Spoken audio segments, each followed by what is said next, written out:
इसके बाद next topic है हमारा रिवर्बरेशन। रिवर्बरेशन क्या होता है, जब भी हम किसी रूम में या फिर हॉल वगैरह में लाइट को इंसिडेंट कराते हैं तो लाइट हमारी ट्रांसमिट होती है और रिफ्लेक्ट होती है। हमने पढ़ा था कुछ एब्जॉर्ब होती है। तो जैसे ही हमारी लाइट इंसिडेंट होगी किसी रूम में तो वो रूम की दीवारों से टकराएगी, जाके उसकी छत से टकराएगी, उसके फ्लोर से टकराएगी और वापस रिफ्लेक्ट बैक होगी।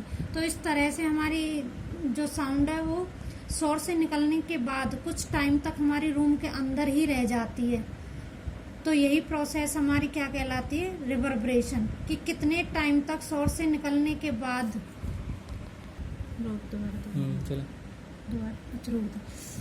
तो कितने टाइम तक हमारी साउंड सोर्स से निकलने के बाद रूम में रह रही है या फिर कितना टाइम लगा देती है वो रूम में इधर उधर घूमती रहती है। यही प्रोसेस हमारी क्या कहलाती है, रिवर्बरेशन। इसके बाद टॉपिक आता है रिवर्बरेशन टाइम। तो रिवर्बरेशन टाइम क्या होता है, वो टाइम जितने टाइम के लिए हमारी साउंड वेव हमारे रूम में रही और हमें सुनाई देना बंद हो गई, कि कितने टाइम बाद हमारी साउंड किसी रूम में रहकर हमें सुनाई देना बंद हो जाती है, वही टाइम हमारा क्या कहलाता है, रिवर्बरेशन टाइम। ठीक है। नेक्स्ट है इसका मेथड, क्या होते हैं हमारे रिवर्बरेशन टाइम को कंट्रोल करने की।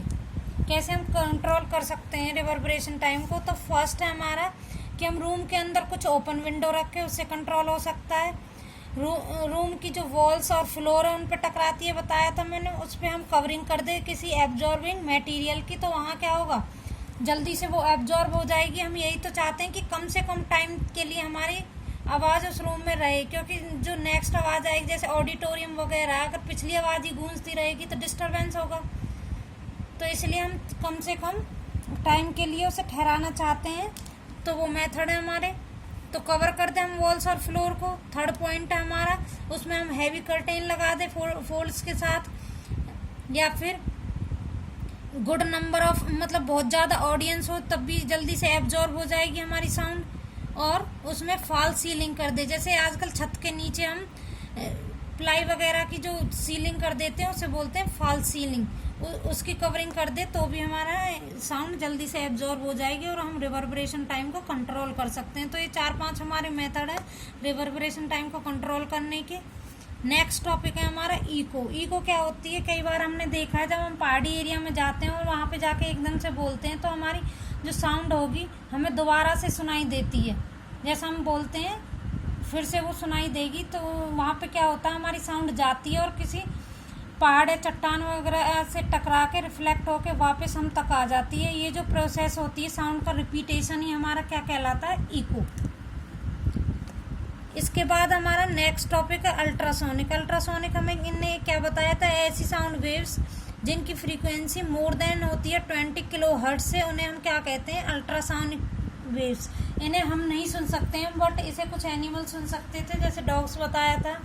इनकी फ्रीक्वेंसी रेंज बहुत ज़्यादा हाई होती है, तो हम इनका यूज कहाँ कर सकते हैं, क्या इसकी एप्लीकेशन होती है, ये पार्ट इम्पोर्टेंट है। तो इसकी 3 एप्लीकेशंस होती हैं। कई बार इसमें 8 मार्क्स का क्वेश्चन भी पूछ लिया जाता है कि 3 में से किसी 2 एप्लीकेशन को एक्सप्लेन करो। तो फर्स्ट एप्लीकेशन है ड्रिलिंग, सेकेंड है कोल्ड वेल्डिंग और थर्ड है सोनार। ड्रिलिंग क्या होती है, हम कई बार देखा होगा तो आजकल जो मशीनें चल रही है उससे हम किसी भी हार्डेस्ट मटेरियल में ड्रिल कर सकते हैं, मतलब छेद कर सकते हैं, इसे हम क्या कहेंगे, ड्रिलिंग। सेकंड हमारे कोल्ड वेल्डिंग, किसी भी 2 मटेरियल को हम अल्ट्रासोनिक वेव्स की हेल्प से आपस में चिपका सकते हैं, ये हमारी क्या कहलाएगी, cold welding without temperature. Third होता है हमारा सोनार। सोनार क्या होता है, हम अल्ट्रासोनिक वेव का यूज करते हैं समुद्र वगैरह में उनकी डेप्थ मेजर करने के लिए या फिर